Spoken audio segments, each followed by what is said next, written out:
Bismillahirrahmanirrahim. Assalamualaikum warahmatullahi taala wabarakatuh. Alhamdulillah.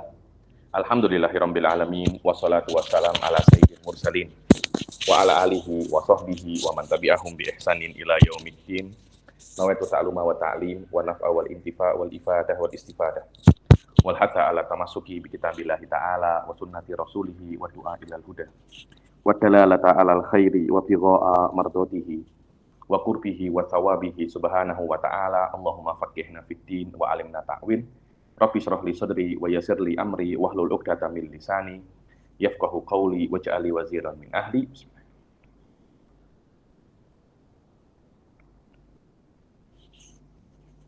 Alhamdulillah kita jumpa lagi di kelas ke-7 ya daripada kitab Manhajul Fuqaha ini. Dan kita sudah sampai di dalam sedikit pengenalan tentang mazhab Asy-Syafi'i. Yang lalu sudah mazhab Maliki, sekarang mazhab Syafi'i. Salisan mazhabus Syafi'iyah. Muassisu hadzal mazhab al-Imam Muhammad bin Idris Asy-Syafi'i al-Muttalibi. Daripada keturunan Abdul Muttalib ya, al-Muttalibi.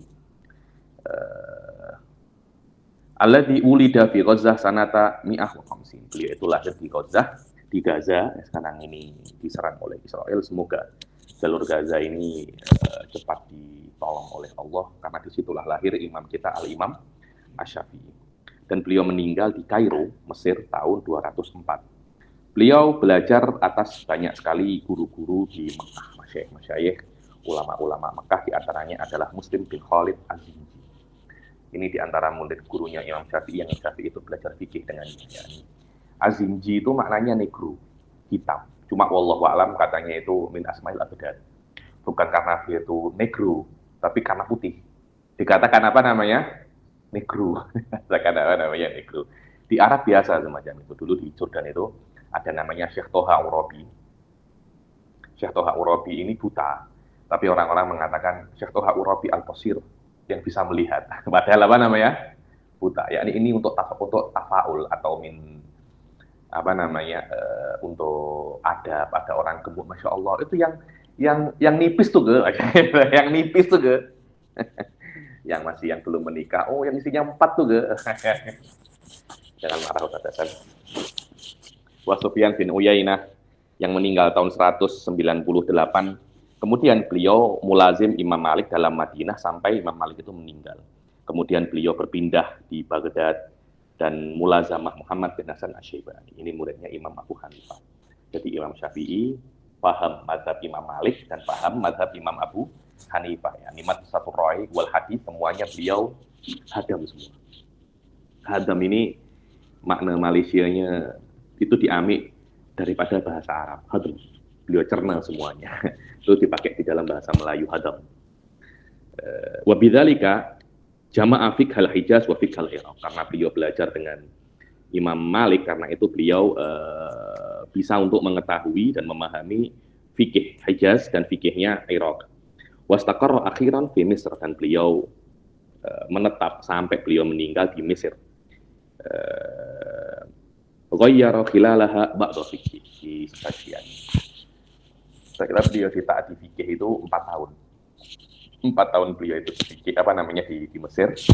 Selama 4 tahun itu beliau berpendapat beberapa hal yang berbeza. Ya. Bukan beliau cakap di Baghdad semuanya salah, tapi beberapa qawaid beliau revisi yang daripada di Baghdad ketika di Mesir. Jadi mazhabul jadid itu bukan antitesis semua mazhabul qadim, tidak, tapi ada beberapa perkara yang beliau tarjih di qadim, tapi di jadid beliau rubah itu. Karena Imam Syafi'i mempunyai 2 mazhab lama dan mazhab baru.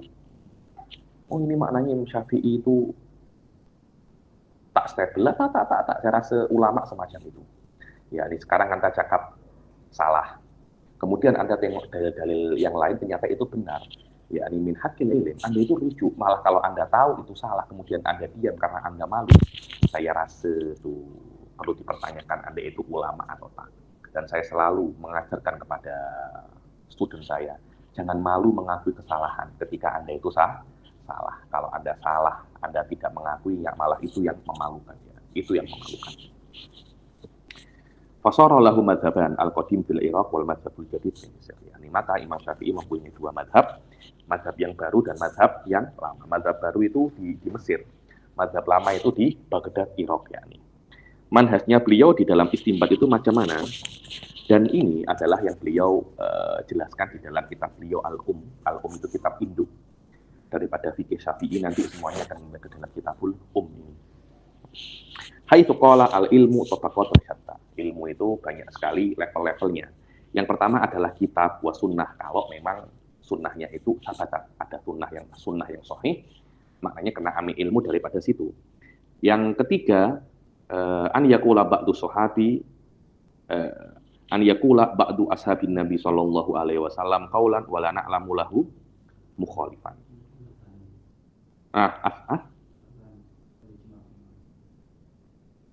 Sahih. Atsaniyah al-ijma' fi ma laysa fihi kitabun wala sunnah. Yang kedua adalah ijma' yang di dalamnya itu tidak ada kitab ataupun apa namanya sunnah.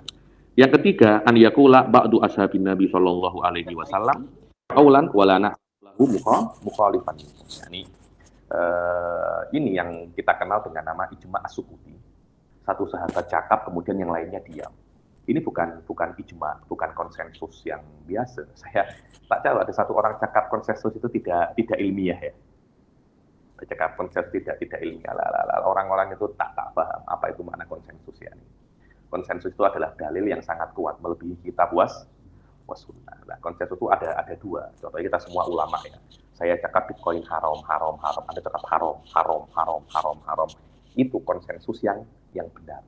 Dalil ini lebih kuat daripada kitab sunnah. Ada lagi konsensus yang tidak sekuat itu, masuk di dalam ranah dzanni. Apa itu konsensus diam? Dengan arti saya cakap Bitcoin haram dan kalian semua tahu saya cakap itu dan kalian diam. Itu namanya apa?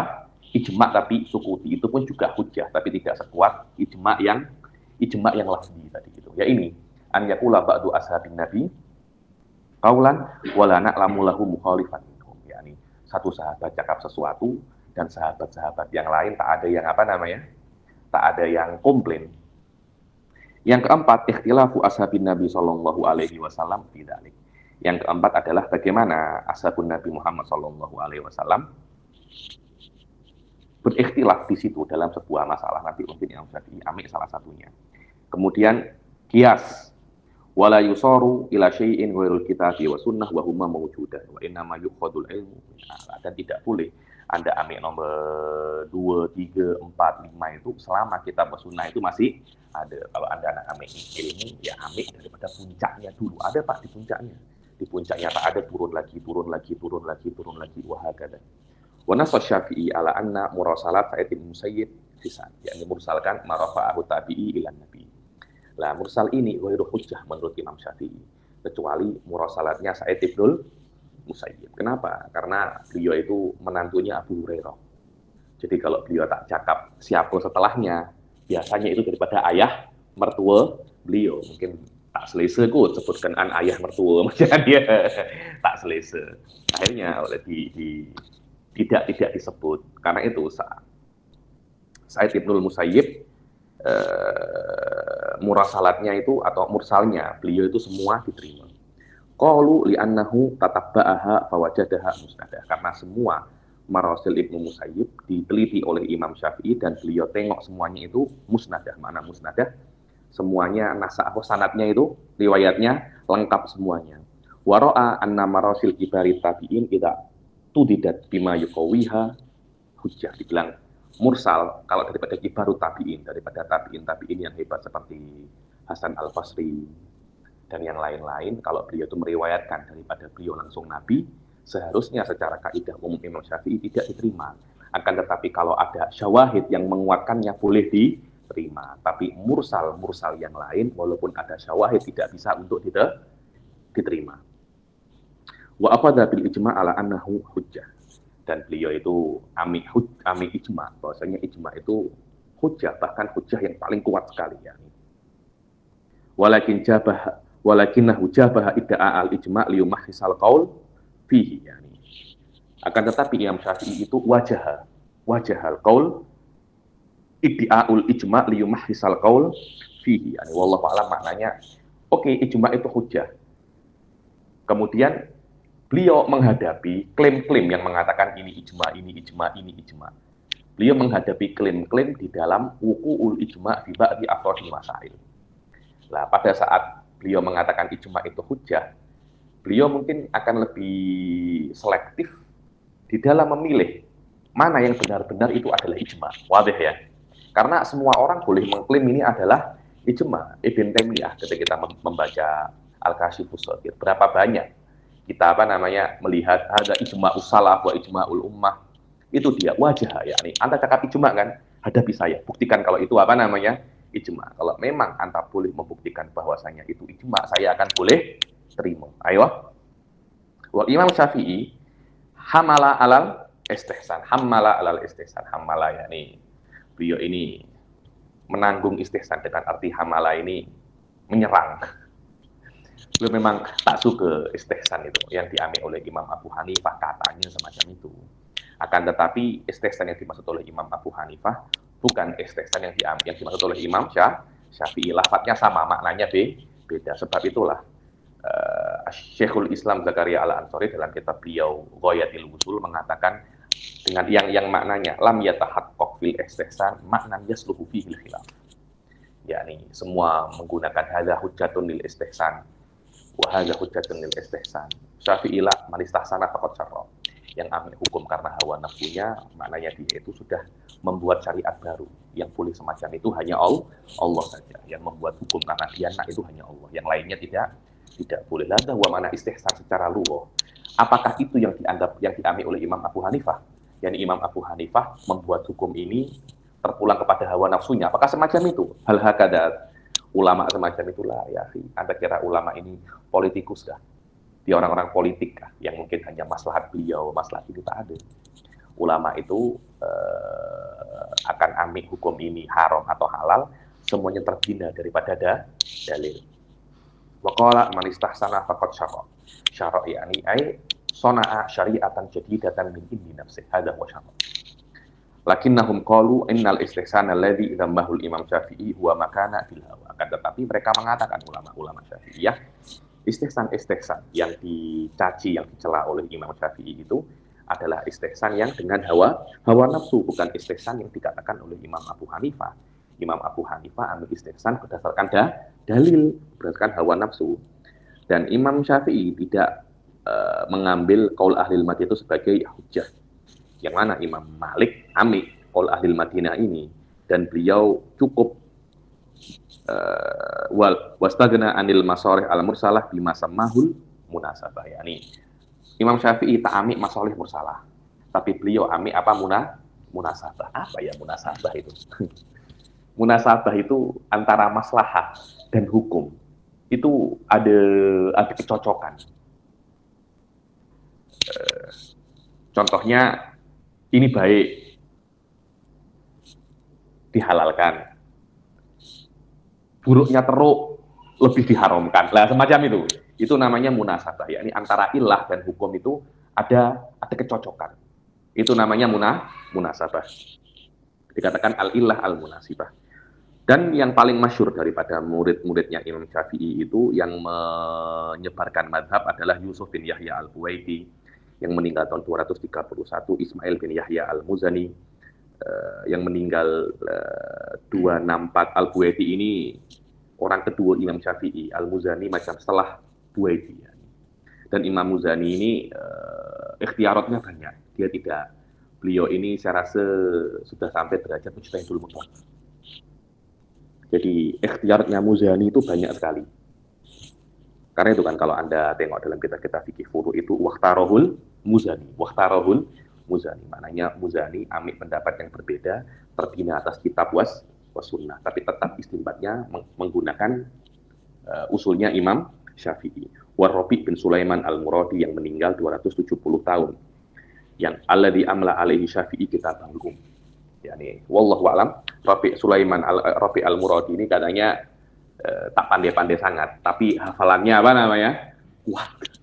Jadi Imam Syafi'i ketika amla alaihi Imam Syafi'i cakap, dia tulis. Ya, ternyata Imam Syafi'i mempersiapkan Al-Muradi ini untuk tugas yang sangat penting. Kitab induk dalam mazhab Syafi'i yang menjadi referensi semua kitab-kitab fikih setelahnya. Jasanya siapa namanya? Rabi al-Muradi. Yang keempat adalah mazhabul Hanabilah. Mazhabul Hanabilah ini adalah mazhab yang terakhir daripada mazhabul Arba'ah, dan beliau itu adalah muridnya Imam Syafi'i. Cuma mazhab Imam Ahmad bin Hambal itu ada khilaf di dalamnya. Apakah itu mazhab atau tidak? Saya lupa, Imam Tirmidzi atau Ibnu Majah mengatakan bahwasanya Imam Ahmad itu bukan mujtahid, tapi beliau itu muhaddits. Jadi mazhab hanya 3, cuma pendapat terkuat Imam Ahmad bin Hambal itu mujtahid dan punya mazhab tersendiri. Dan banyak sekali wahabi zaman sekarang itu bersembunyi di balik nama besar Imam Ahmad bin Hambal. Muassisu hadzal madhab, muassis madhab Hanabilah itu, dan wahabi atau mujassimah dalam madhab Imam Ahmad bin Hambal itu tak sikit, dia banyak. Jadi memang ulama-ulama dalam madhab Imam Ahmad bin Hambal, dalam madhab Hanabilah itu memang masalah. Jadi apa ya menurut saya ya, yang oke dan yang tak oke itu hampir sama. Karena itu yang oke dikatakan fudolaul Hanabilah. Berbeda dalam mazhab Imam Syafi'i. Ada yang tak oke dalam mazhab Syafi'i, ada. Tapi tidak sebanyak mazhabnya Imam Ahmad bin Hambal. Karena itu tidak ada kata-kata wa fudolaul Syafi'iyah. Karena majority Syafi'iyah apa? Fudola. Tapi mazhab Imam Ahmad bin Hambal tidak. Yakni fudolanya dan yang tak fudola boleh tahan, ya, yang tak fudola itu juga banyak juga, ya, juga banyak. Dan muassis mazhab ini adalah Imam Ahmad bin Hambal Asy-Syaibani yang dilahirkan di Baghdad tahun 164 dan meninggal di Baghdad tahun 241. Beliau itu musafir dan banyak bertemu dengan kibar muhaditsin, orang-orang hebat di dalam ilmu hadis dan fuqaha. Dan beliau itu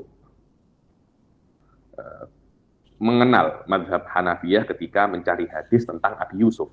Wallahu a'lam, saya rasa Imam Ahmad bin Hambal tidak sempat berjumpa dengan Abu Yusuf, tapi mungkin berjumpa dengan murid Abi Yusuf atau murid-muridnya Abi Yusuf. Dan beliau belajar kepada Imam Syafi'i. Akhirnya beliau mengetahui fiqhul Malikiyah. Yani Imam Ahmad bin Hambal belajar dengan muridnya Imam Abu Hanifah, dengan Imam Syafi'i, dan Imam Syafi'i mengetahui mazhabnya Imam Syafi'i, mengetahui mazhabnya Imam Malik. Dan beliau langsung mencari hadis daripada sumber-sumbernya. Dan beliau melebihi ulama-ulama pada zamannya daripada aspek hafalan wa tamyizan. Tamyiz ini membezakan mana hadis yang kuat, mana hadis yang lemah. Dan beliau mengarang musnadnya beliau, kitab Musnad Imam Ahmad bin Hambal, dan di dalamnya ada lebih daripada 40.000 hadis. Dan beliau itu duduk untuk tahadduts wal fuqiyah. Tahadduts ini duduk untuk majlisul hadis. Sudah tak ada dah majlisul hadis ini. Majlis hadis ini wallahu alam katanya terakhir itu yang boleh semacam ini hanya Al-Gumariyun. Yakni duduk itu meriwayatkan hadis, Ustaz. An fulan sampai an-Nabi sallallahu alaihi wasallam. Bayangkan Al-Gumari itu dulu tuh sampai berapa an itu memang orang-orang hadis ini spesial, dia hafalannya kenapa namanya kena kuat lah. Orang-orang hadis ini banyak hafalannya kuat tapi pemahamannya tak kuat. Saya banyak jumpa semacam itu, hafalannya masuk, tapi ketika tarqiqatul masail terus lah. Mutakalimin ini masya Allah, saya jumpa mutakalimin tarqiqatul masail tapi ketika masalah hadis aduh pening masalah. Dan untuk berfatwa juga, wa kana yastami'u ila durusihi nahwu 5,000 yang hadir majlisnya 5.000 orang. 5.000 orang. Anda jangan cakap 5.000 orang kat Indonesia loh ya. Majlis 5.000 orang biasa kat Indonesia. Kat Arab ada majlis 5.000 orang, ini bukan anu loh ya, bukan dangdut loh ya. Engkau nak majlis dangdut 5.000 orang mudah. Majlis selawat 5.000 orang mudah. Majlis taklim 5.000 orang mana? Engkau majlis taklim boleh dapat 100 orang, 200 orang, best. Di Arab atau boleh dapat 10 orang, wali. Ini berapa yang hadir? 5.000 orang. Seperti alama dzakara Ibnu Jauzi wa huwa sabir fi mihnati khalqil Quran, yang disebutkan oleh Imam Ibnu Jauzi, dan beliau itu orang yang sabar di dalam masalah khalqil Quran. Dan manhajnya beliau dalam Istinbatul Ahkam itu jelas pada apa yang dikatakan oleh Ibnu Qayyim al-Jauziyah. Ibnu Qayyim ini muridnya Ibn Taimiyah, ya. Dalam kitab beliau I'lamul Muwaqqi'in an Rabbil Alamin, bahwasanya usulnya Imam Ahmad bin Hanbal itu dalam beliau itu membina fikih itu, dalam membina fatwa itu ada 5. Yang pertama adalah nas daripada kitab dan sunnah. Kalau beliau mendapatkan nas daripada kitab ataupun sunnah, aftabihi, beliau mesti berfatwa dengannya, ya. Dan beliau tidak keluar daripada kitab ataupun sunnah. Maka beliau lebih faqad damal hadis alladzi ya'tabiru iddatal hamil al-mutawaffa anha zawja bi wadil hamal. Jadi ada hadis yang mengatakan bahwasanya iddahnya perempuan ketika ditalak, bukan ketika suaminya itu meninggal, dalam keadaan dia itu hamil, iddahnya dengan melahirkan. Hadisnya ada, beliau lebih mengedepankan hadis daripada pendapatnya Ibn Abbas yang mengatakan, oh tidak, dalam Al-Quran kan alladzina yatawaffawna minkum wa yadharuna azwajan yadharuna apa? Yatarabbasuna arba'ata asyurin wa asyra. 4 bulan 10 hari. Aiywa. Ibn Abbas, mana yang lebih lama? Melahirkan atau 4 bulan 10 hari? Yang lebih lama itu yang diambil. Imam Ahmad bin Hanbal tidak.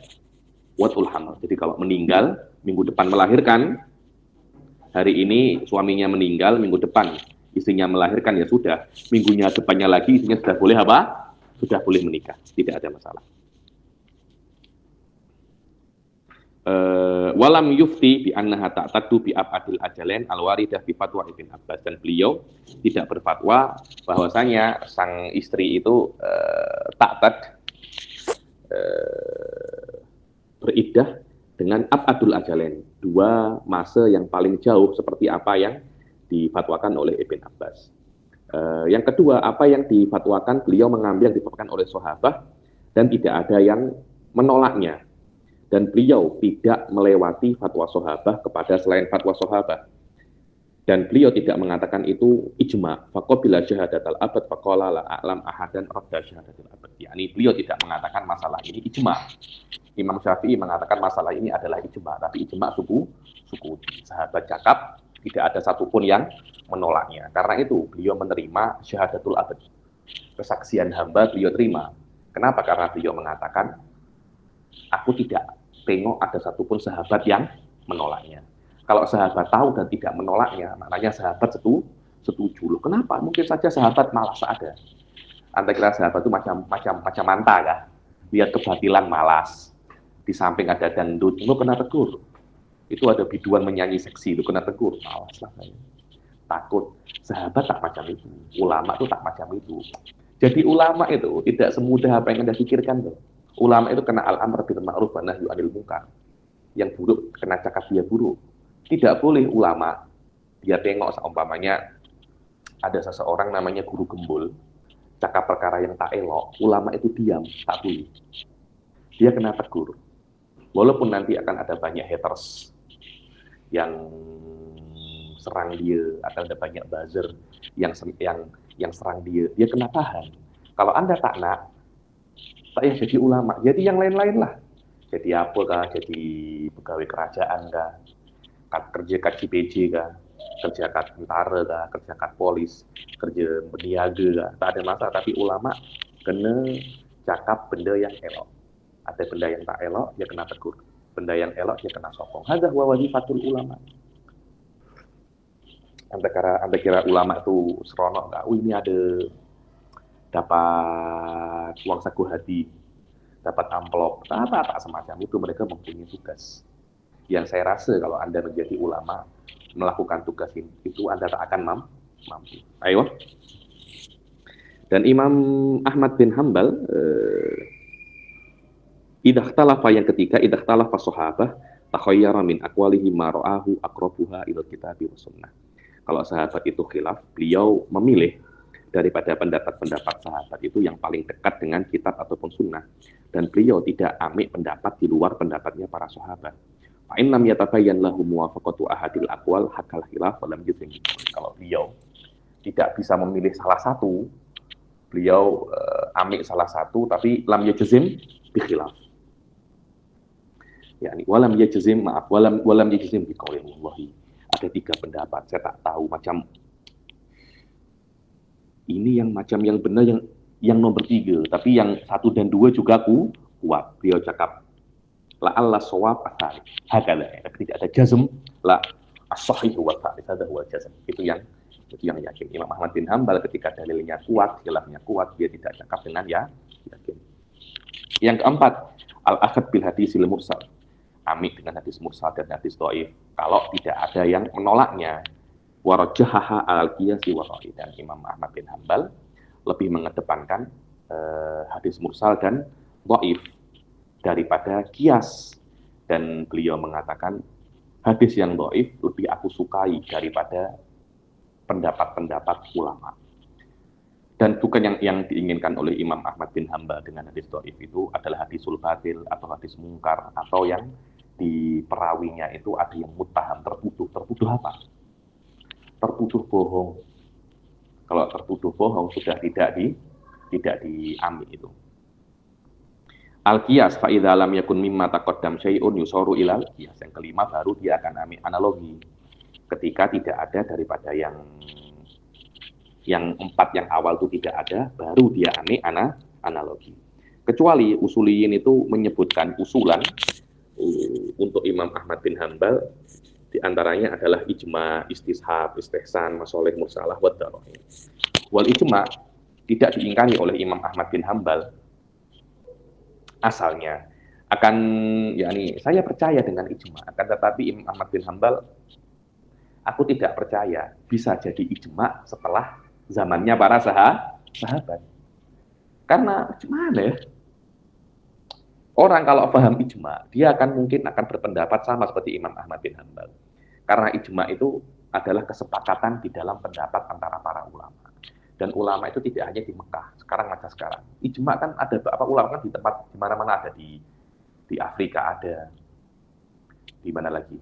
Indonesia ada, di Malaysia ada, di Arab ada. Anda tahu dari mana semua ulama-ulama yang ada itu contohnya mengharamkan Bitcoin? Mana? Tidak ada. Ijma di situ itu susah Anda nak cari ijma. Bukan mustahil, tapi susah. Apalagi kemungkinan ada ulama yang tak masyhur. Saya tidak setuju ada ulama yang tak masyhur, tak setuju. Kenapa? Karena ijma itu adalah konsensus para mujtahidun. Adakah mujtahid tak masyhur? Engkau tak yang mujtahid, saya aja yang bukan mujtahid tapi muktasil macam saya nih, yang tahu ilmu sikit sih. Follower dah banyak dah. Bayangkan ada mujtahid selevel Imam Suyuti, selevel Imam Fulan wa Alan. Masuk akal kan dia tak famous? Saya rasa itu tak mungkin, Pak. Orang pandai sikit dia udah famous gila-gila. Apalagi kalau ada mujtahid, yakni adanya seorang mujtahid yang tertutup, yang mastur, aklan mungkin, ada kan ghairu mungkin, ya, dan pasti pendapat itu akan mudah untuk diketahui, ya. Imam Ahmad bin Hambal mengingkari bahwasanya ijma bisa terjadi setelah zaman para sahabat, karena setelah zaman para sahabat orang-orang itu, ulama-ulama itu terpencar-pencar. Wa amma ma yadda'i ma yudda'a ba'duhum faqad kana wa amma ma yudda'a ba'dahum faqad kana yaqul la na'lamu lahu mukhalifan. Adapun yang diklaim terjadi ijma setelah zaman sahabat, Imam Ahmad bin Hambal ibaratnya aku tidak mengetahui ada khilaf di dalam pendapat ini, dan ini bukan ijma, ya. Wal qiyas dengan makna istilahi usuli, beliau berkata di dalamnya bahwasanya kita tidak bisa untuk tidak memakai qiyas. kita kena pakai kias, kata Imam Ahmad bin Hanbal. Dan kias sudah diambil oleh para sahabat, karena tanpa adanya kias kita tidak akan bisa menghandle hukum untuk perkara-perkara yang baru. Di atas itu sahabat pun juga menggunakan kias, masa aku tak menggunakan kias? Akan tetapi sebagian Hanabilah seperti Ibn Taimiyah wa Ibnul Qayyim ketika mengkias, beliau itu hanya menggunakan al-illah al-munasibah, yaitu illah munasibah itu adalah illah yang ada masoleh wal mafasid. Itu namanya illah al-munasibah. Contohnya iskar di dalam khamr. Kenapa khamr itu haram? Karena ada iskar. Iskar itu memabukkan. Nah, memabukkan dengan haram ada munasabah kan? Maknanya pengharaman memabukkan itu ada jalbul maslahah wa daful mafsadah. Ini namanya ilah munasibah, dan ini adalah punca daripada ilah. Ada lagi ilah-ilah yang tidak ada munasabahnya. Dikatakan dia itu ilah syabahiyah dan ilah itu tardiyah. Ilah itu syabahiyah ini adalah saya punya tesis master dulu. Ilah syabahiyah ini adalah ilah yang paling susah. Kias yang paling susah adalah kias syabah. Ini saya punya tesis dulu, dan saya masih pening sampai sekarang. Lepas saya tulis asal kias syabah itu, kepala saya pun pening. Kan tidak semua kias itu ilahnya itu munasibah. Ada beberapa ilahnya itu tak jelas. Seperti kenapa wudhu itu perlu niat? Ya karena dia itu toharoh. Oke, apa kena mengenai toharoh dan niat ya? Paham Anda ya? Oh iya, tayamum perlu niat, sahih, karena dia toharoh. Wudhu pun juga perlu niat karena dia toharoh. Oke, apa jalbul maslahah wadaful mafsadah di dalam ilah toharoh, di dalam wujubun niyah? Apa? Tidak ada maslahah dan mafsadah di sini. Karena itu tidak semua ilah itu munasibah. Bahkan bisa saya klaim majoritil ilah syabahiyah. Majority. Dan Anda kalau masuk dalam Fihanaya wa Ahmad kutubil fikih satarosid kohala. Kamu akan, yakni kalau kamu masuk dalamnya fikih, kamu akan tahu bahwasanya apa yang saya katakan itu benar. Bahwasanya majority ilah itu bukan ilah munasibah. Ilah munasibah sikit sih. Bahwa semua ilah munasibah settle masalah. Dan dia tidak cukup hanya menggunakan ilah madbutoh, itu tidak cukup. Maka Hanafiyah yuqarriruna anna aqda salam, yakni Hanafiyah mengatakan akad salam itu memesan uangnya dulu, kemudian menyebutkan pesanannya kan. Aywa. Adalah huwabai udainin bi ainin bi an yakuna muajjalan wa samanu muajjalan aqdun wa ruqiyasi. Memesan itu kan Anda kan uangnya dulu, barangnya kan nanti kan. Dan barangnya itu kan ada sifatnya kan. Ini uangnya saya pesan durian bla bla bla bla bla bla semacam itu. Ini akad ini sah, tapi bukan akad kiasi yang bisa untuk dikiaskan. Kenapa? Karena duriannya tidak ada. Jual beli itu barang dan uang harus ada, sedangkan memesan uangnya dulu ada, barangnya masih belum ada. Karena itu salam itu tidak boleh. Kenapa? Karena adalah jual beli benda yang tidak ada. Ini adalah pendapatnya Imam Abu Hanifah. Akan tetapi Ibn Taimiyah yuqarrir bahwasanya annahu aqdun yasila. Asalam ini akad yang bisa untuk dikiaskan, akad yang seperti akad-akad yang lain. Kenapa? Karena maksud daripada akad itu bukan dua-duanya ada. Maksud daripada akad itu menghilangkan ketidaktahuan, menghilangkan kesamaran. Dan di dalam salam pemesan tidak ada kesamaran. Kenapa? Karena Muslim, orang yang memesan menyebutkan sifat. Saya beli durian, musangking, raub, grade A, ada lagi durian mustaqim, ihdinas siratal mustaqim. ini kan ada yang namanya man'ul jahalah di situ kan. Ada yang namanya man'ul jahalah. Ibn Taimiyah lah di dalam salam pun juga ada man'ul jahalah, karena itu ada salam ini akdun qiyasi. Wa madamatul jahalah madfu'ah fal aqd qiyasi. Maka selama jahalah itu tidak ada, maka akad ini kiasi. Imam Ahmad amik maslahah al-mursalah. Masalah mursalah adalah yang tidak ada dalilun bil ibati minal kitabi wa sunnah wal ijma' wa la yasudulaha dari masalah mursalah adalah masalah yang tidak disokong oleh dalil dan tidak dibatalkan oleh dalil. Jadi dia itu hanya ini baik itu saja. Karena tidak semua kebaikan dianggap oleh syariat. Anda ini mesti paham syariat. Banyak orang itu kan apa ya? Oh, perkara ini baik, maknanya ini syar'i. Jangan semacam itu. Syariat itu hanya menganggap beberapa kebaikan. Tidak semua kebaikan itu dianggap oleh syariat. Wadah ya. Kenapa? Karena tidak ada sesuatu dalam dunia ini baik murni tidak ada. Teh ini ada baiknya, ada tak baiknya. Tapi karena baiknya lebih banyak, syariat mengatakan halal. Ada beberapa kebaikan oleh syariat, jangan. Kenapa? Karena walaupun ini ada baiknya, tapi buruknya lebih banyak. Macam minuman keras ada baiknya. Orang yang jual mendapat untung untuk ekonomi, tapi buruknya lebih banyak. Lah, kebaikan yang ada dalilnya namanya mu'tabaroh. Yang ada dalil tidak dianggap namanya mulghoh. Yang tidak ada dalilnya namanya mursalah. Bas ini baik. Apakah syariat ya tabir? Tidak. Apakah syariat membatalkan? Tidak.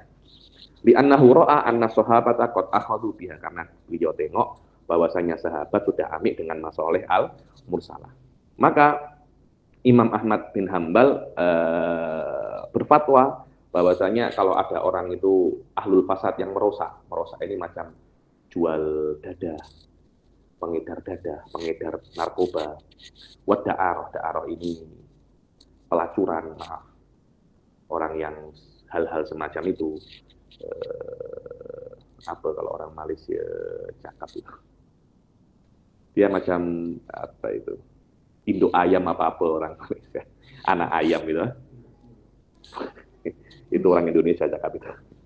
Orang Malaysia tak semacam itu. Yakni orang yang dia macam handle perempuan-perempuan untuk seks itu. Da'arah itu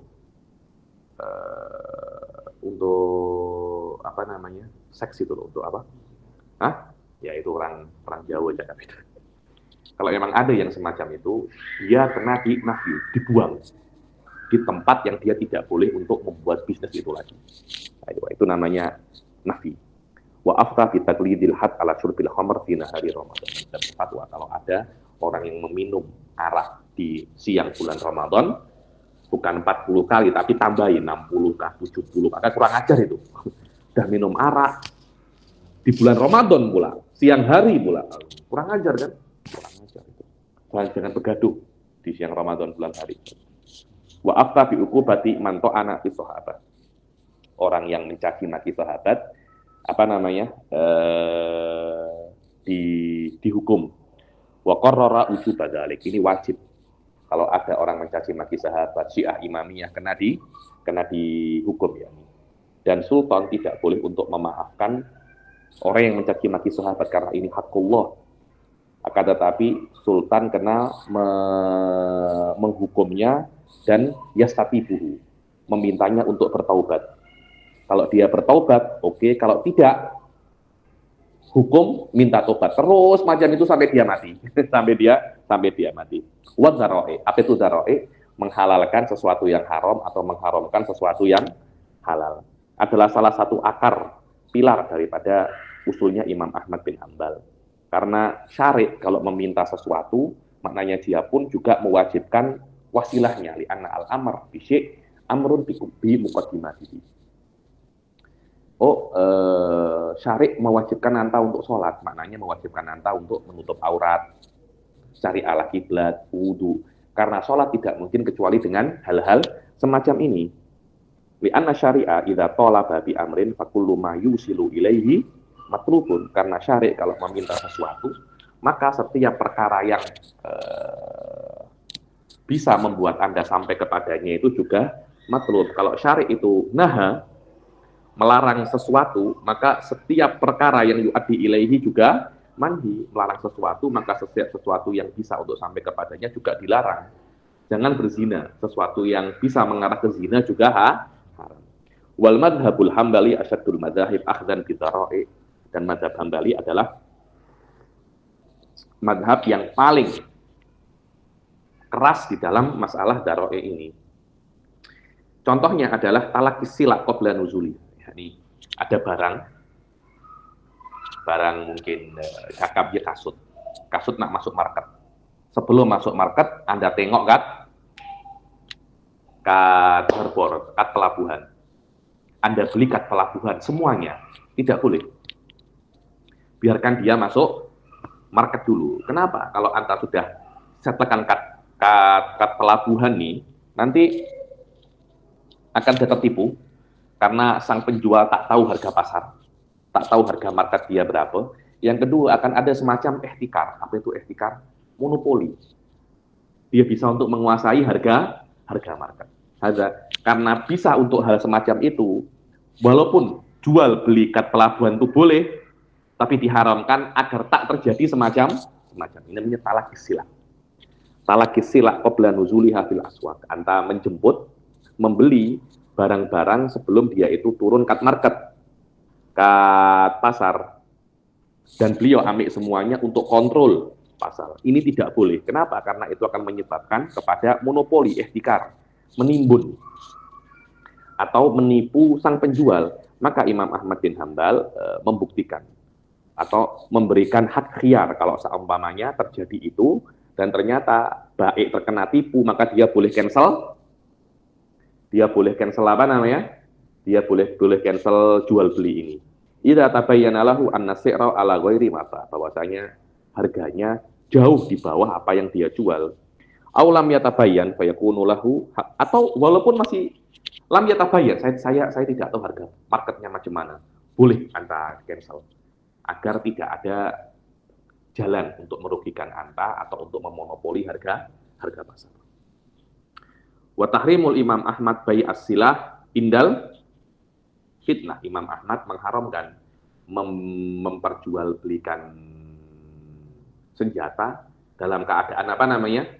Fitnah, dalam keadaan fitnah dengan arti dalam keadaan yang kurang oke, peperangan, tidak boleh jual beli senjata karena nanti akan dibuat untuk berperang itu. Anda menjualnya untuk quta'id thariq. Wa bai'uhu li quta'id thariq. Anda menjual senjata untuk begal, untuk gangster, tak boleh. Kenapa? Karena itu adalah i'anatun ala udwat. Anda membantu mereka untuk bermaksiat. Begitu pula Anda menjual anggur untuk pembuat khomer. Tidak boleh. Tidak boleh semacam itu. Wa akhadha bil istishab. Imam Ahmad pun juga ambil istishab. Dan itu adalah hukum ats-tsabit, yakni hukum yang lampau, tetap ada sampai sekarang, selama tidak ada dalil yang membatalkannya. Saya sudah beli MP3 ini sejak 2 tahun yang lalu. Apakah sekarang masih milik saya? Masih. Selama tidak ada dalil yang membatalkan kepemilikan saya, yakni istishab adalah hukum yang lampau ditarik ke sekarang. Itu namanya istishab. Wa huwa al-hukmu tsabit yastamirru hatta yujadu dalilun bi ghairihi. Dan di antara masail hatta yujadu dalilun dalilun yughayyiruhu. Dalil yang merubahnya yakni. Dan di antara masail Hanafilah ala hadzal asal al-asl fil asya' al-ibahah. Al-asl di dalam segala sesuatu itu hukumnya mubah. Karena pengharaman itu memerlukan dalil. Faqalu al-asl fil uqud wa syurut al-ibahah hatta yujada dalilun man'un. Setiap akal dan syarat itu hukumnya boleh-boleh saja sampai ada dalil yang mengharamkannya. Maka Anda boleh untuk membuat akad apapun. Yang tidak boleh kalau ada dalil yang melarang akad ini. Ayo. Al-asal air semuanya suci sampai ada dalil yang mengatakan air ini najis. Dan yang paling masyhur daripada murid-murid Imam Ahmad itu yang menyebarkan mazhabnya adalah kedua anaknya, Abdullah bin Ahmad bin Hambal yang meninggal tahun 290. Wallahu alam, ini mungkin yang terpapar Mujassimah ini ya, Abdullah bin Ahmad bin Hambal terpapar Mujassimah. Yakni memang orang-orang dekatnya Imam Ahmad itu sudah banyak terpapar apa namanya tajusim. Waladahu Abdullah yang meninggal tahun 290. Beliau yang meriwayatkan musnadnya. Wasoleh bin Ahmad bin Hambal yang meninggal 266 dan itu Soleh ini yang fokus terhadap fikihnya Imam Ahmad bin Hambal. Wa Ahmad bin Muhammad Al-Mirwazi yang meninggal 275. Wa Abu Bakar bin Ahmad bin Khalal yang meninggal 311. Yang jama'a fikhal Imam Ahmad mimma katabahu an syekhihi wa talamidihi yang mengumpulkan fikih-fikihnya Imam Ahmad dari apa yang beliau tulis daripada syekhnya beliau dan murid-murid apa namanya beliau. Jayid, naqra hadza khamisan madzhabuz Zaidiyah. Sekarang kita akan masuk ke selanjutnya yaitu madzhabuz Zaidiyah. Madzhabuz Zaidiyah ini wallahu alam sampai sekarang masih ada tapi disona. Madzhabuz Zaidiyah, Syiah Zaidiyah. Syiah Zaidiyah ini adalah Syiah yang paling dekat dengan madzhab ahli sunnah wal jamaah. Adanya hayya ala khairil amal, hayya ala sholah menjadi hayya ala sahih, as-sholah khairul amal kan. Sebaik-baiknya amal apa? Sholat. Muassis mazhab Zaidiyah ini Al-Imam Zaid bin Ali bin Zainal Abidin bin Husain bin Ali bin Abi Thalib radhiyallahu taala anhum. Beliau dilahirkan di Madinah Munawwarah tahun 80 dan meninggal tahun 122 Hijriah. Zaid bin Ali ini dia macam mujahid ya, ini macam nak dirikan daulah ya. Ini wallahu alam Imam Abu Hanifah sokong beliau atau sokong Muhammad ibn Hanafiyah. Karena itu Imam Abu Hanifah itu tak nak jadi qadhi karena beliau merasa khilafah pada saat itu ada masalah. Ada masalah yakni Imam Abu Hanifah itu masuk politik dan beliau sokong selalu ini atau Muhammad ibn Al-Hanafiyah, anaknya Imam Ali juga, alim juga. Imam Abu Hanifah kan bisnismen kan. Beliau banyak sokong apa namanya? Muhammad ibn Hanafiyah itu dengan uangnya ya nih. Wa akhadal ilma an abihi wa an akhihi Muhammad bin Bakir wa fuqaha'i zamani. Beliau ambil ilmu daripada ayahnya dan daripada saudaranya Muhammad Al-Bakir dan banyak fuqaha pada zamannya. Manhajnya beliau dalam Istinbatul Ahkam dijelaskan fuqaha yang datang setelah beliau, setelah memperhatikan furu dan juz'iyah dan usul dan qawaid yang mengendalikan furu-furu ini. Maka para ulama itu mengatakan bahwasanya usul-usul mazhab Zaidiyah itu yang pertama adalah kitab wa sunnah dan ijma' dengan dua macamnya. Ijma' umum yaitu ijma' untuk semua ulama dan ijma' khusus, ijma' itrah, ijma' ahlul bait ya salam. Bukan ijma' ba'alawi, nanti ijma' ba'alawi. Ijma' apa namanya? Ijma' ahlul bait zaman dahulu ya. Jadi anak ahlul bait zaman dahulu itu ulama wal qiyas dan daripada usul madzhab Zaidiyah itu maslahah mursalah wal istishab wal istihsan. Apa itu istihsan? Istihsan adalah dalilun yuqabilul qiyas al-wadih.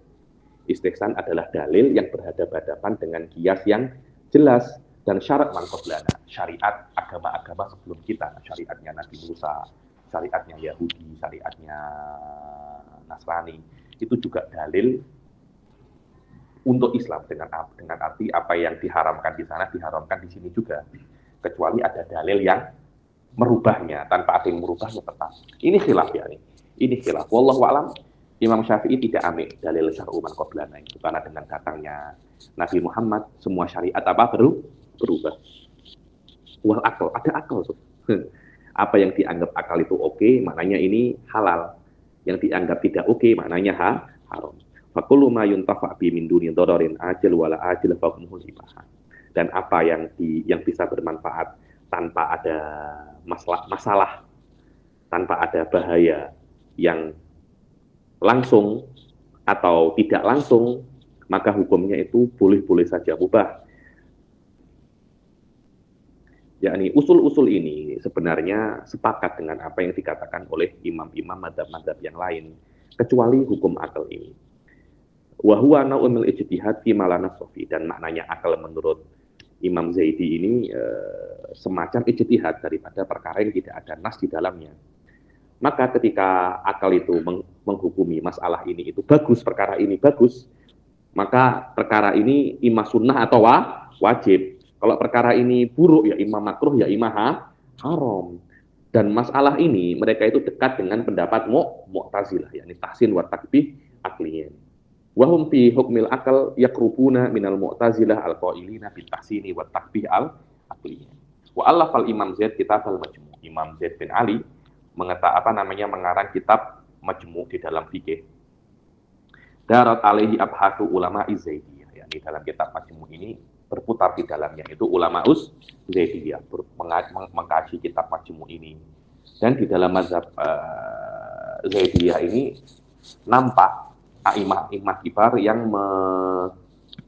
menyebarkan mazhab Zaidi ini. Di antaranya adalah anak-anak Imam Zaid sendiri, 4 anak Imam Zaid sendiri, Isa, Muhammad, Husain, wa Yahya. Dan di antara a'imah mazhab Zaidiyah, Qasim bin Ibrahim Ar-Razi yang meninggal tahun 244, dan pendiri Daulah Zaidiyah di Yaman Al-Hadi, Yahya bin Husain bin Qasim Ar-Razi yang meninggal tahun 298. Wallahu a'lam. Mazhabul Imamiyah insya Allah kita selesaikan di kelas yang akan datang. Kelas solid mazhab Imamiyah ini. Wallahu a'lam, saya rasa tinggal sekali pun. Saya usahakan sekali ini selesai. Ya, ini mazhab Imamiyah. Jadi maknanya yang akan datang. Silakan selesaikan kitab Manahijul Fuqaha. Ada yang nak bertanya? Baik, silakan bagi yang nak bertanya.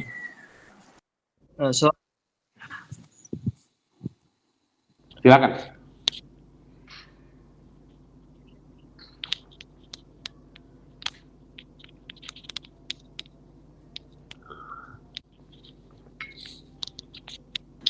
Silakan Ustaz Fakhur Razi. Tak dengar. Tak dengar? Sudah. Dengar sekarang. Setengah pihak Wahabi Nah, mengatakan yang kenapa Syafi'iyah sekarang ni tak banyak merujuk kitab Al-Umm tu sendiri. Adakah maksudnya sesuai sebenarnya zaman sekarang ni kita nak jadikan Al-Umm sebagai silibus pengajian? Tak sesuai. Al-Umm ini bukan kitab yang nipis ya. Dia kitab yang tebal sekali. Anda tengok mungkin ada beberapa belas jilid Al-Umm itu. Itu yang pertama. Yang kedua, bahasa Al-Umm ini susah. Dia bahasa Imam Syafi'i yang hidup kira-kira 1200 tahun yang lalu. Bahasanya masih susah. Yang ketiga, di kitab Al-Umm itu mazhab Syafi'i masih belum settle lagi. Dengan arti dia masih mentah, masih perlu diolah lagi. Lah, maksudnya ada satu masalah, ada 2 pendapat. Yang muktamad ini mana daripada 2 pendapat ini?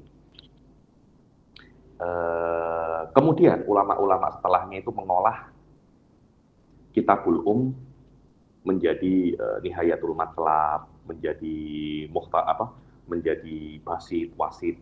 Jadi kitab ulama-ulama setelah Imam Syafi'i itu adalah ringkasan dan tahdzib. Tahdzib itu menfilter mana pendapat yang kuat, mana pendapat yang tidak kuat. Dan juga menghilangkan dalil-dalil daripada kitab Al-Umm yang mungkin susah untuk dipahami oleh orang-orang awam.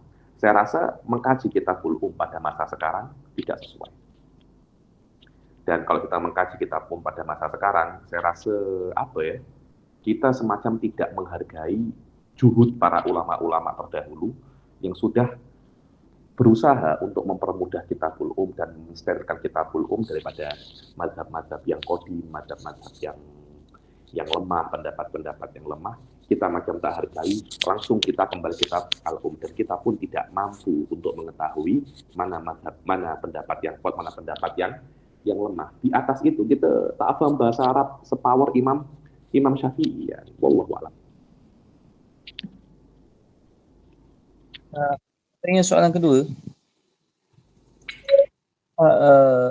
Ustaz yang mungkin juga berfahaman Wahabi, dia beritahu dalam mazhab Syafi'i ini seolah-olah ada punya aqwal, ada mu'tamadnya, ada yang ada yang qaul asah. Okey. Jadi maksudnya bila banyak aqwal ni termasuk qaul yang lemah, apa faedah daripada kita mengetahui pendapat mu'tamad. Sebab kadang-kadang pun bila keadaan memerlukan, kita tak guna pendapat mu'tamad tu, kita pergi kepada mazhab qaul yang sahih ataupun yang lemah. Saya rasa faedahnya banyak, yakni mengetahui mana yang kuat dan lemah dalam mazhab Syafi'i itu penting sekali karena ini adalah hifdzul mazhab. Jadi kita mengetahui mana line utama di dalam mazhab Syafi'i. Line utama dalam mazhab Syafi'i adalah apa yang kita kenal dengan asoh wal madhab wal azhar. Itu adalah line utama yang mana yang mesti kita lakukan dan kita berpegang di dalamnya ketika kita bermadzhab Syafi'i di dalam segala keadaan kita, terutama di dalam keadaan normal. Adapun pendapat-pendapat lemah itu hanya bisa digunakan dalam keadaan kita tak normal, yakni kita sakit kah. Yakni saya rasa faedahnya itu yang paling penting, yakni kita mengetahui mana mazhab Syafi'i, line utama dalam mazhab Syafi'i. Setelah itu line utama inilah yang menjadi pegangan kita dalam keadaan kita normal. Kemudian selain daripada line utama ini hanya kita gunakan dalam keadaan parsial saja, dalam keadaan ada udzur saja, dan udzur kita itu tak banyak, majority kita punya keadaan semuanya apa? Normal semua. Wallahu a'lam. Ya, Habib. Jazakallah khair.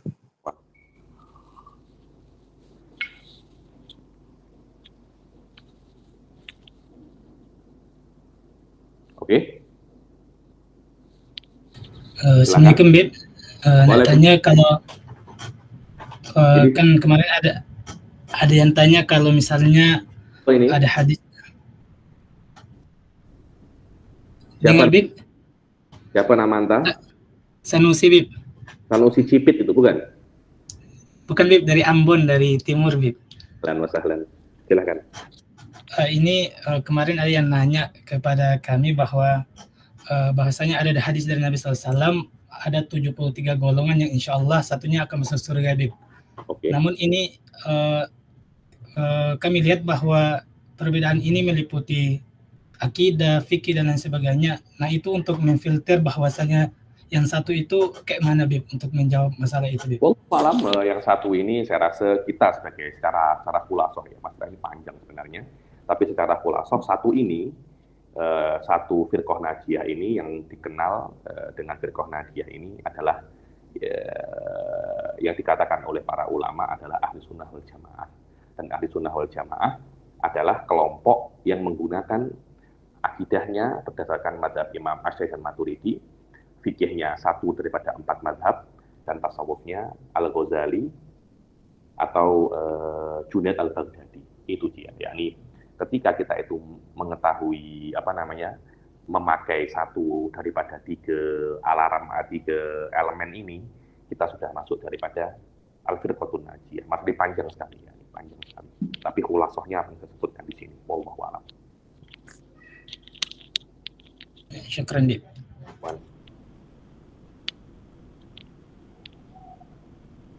Cukup. Baik, saya cukup kok, Abi, insyaAllah. InsyaAllah kita akan datang. Taufiq wal hidayah wa ridha wal inayah. Assalamualaikum warahmatullahi taala wabarakatuh.